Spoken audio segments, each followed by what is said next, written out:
demak aziz o'quvchilar, hozir sizlar bilan biz ajoyib ta'limiy o'yin o'tkazamiz. Bu ta'limiy o'yinimizning nomi maqollar aralashmasi. Qo'limda mana shu qog'ozda har xil maqollarimiz aralashgan holatda berilgan. Siz nima qilasiz? Hozir guruhlarga bo'lib beraman. 5 ta guruhga bo'linamiz. 5 ta guruhga bittadan beraman. Demak, har bitta guruh o'sha aralashmani ichida maqolni to'g'rilab yozib qog'ozga chiqasiz va natijalarni ko'rasiz. Eng ko'p maqolni topgan o'quvchilarimiz o'sha guruh esa g'olib sanaladi, hamma chiqib rag'batlantiriladi. Tushunarli bo'ldimi? Hozir 5 ta guruhga bo'linamiz va har bitta guruhga bittadan qog'oz berib chiqaman. Xo'p, tayyormisiz? Guruhlarga bo'ldik, tayyor bo'lsangiz boshladik, ketdik.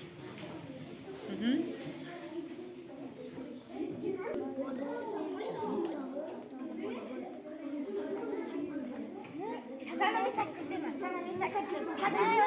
Sanamay 8 dema. Yaxshi.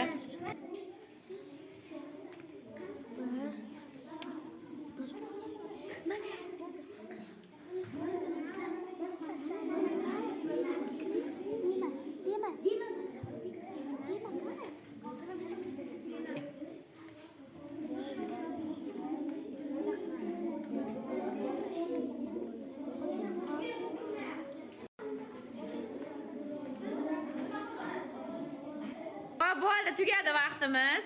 O'tirib olamiz hammamiz joy-joyimizga. Endi 5 ta guruhdan bittadan o'quvchi yozgan maqolini qog'ozini olib chiqadi va maqollarni o'qib beradi. Qani har bitta guruhdan bittadan o'quvchi chiqadi. Chiqamiz, ketdik.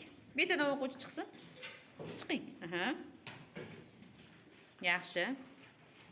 Ana endi maqollarni eshitamiz. Qani bir chekkada nechta maqol yozganini hisobini olamiz. Demak, maqollarni yozishingiz uchun 5 daqiqa vaqt berilganda, mana shu vaqt ichida siz maqollarni yozishingiz kerak edi. Qani 5 daqiqa ichida qaysi guruhda maqoli ko'p maqol yozdingiz? Qani keting, birinchi Shabnam. 7 o'lchab 1 kes, bir bolaga 7 mahalla ota-ona, sanamay 8 dema, ona yurting oltin beshiging. Demak, 4 ta. 7 o'lchab 1 kes, sanamay 8 dema. 2 ta maqol. Sanamay 8 dema, 7 o'lchab 1 kes, bir bolaga 7 mahalla ota-ona. Sanamay 8 dema. 2 ta maqol, xo'p. 7 o'lchab 1 kes, sanamay 8 dema, bir bolaga 7 mahalla ota-ona, ko'z qo'rqib Qo'l botdi.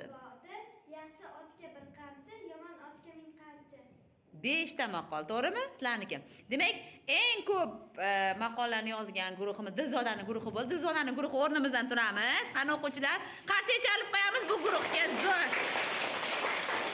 Zo'r.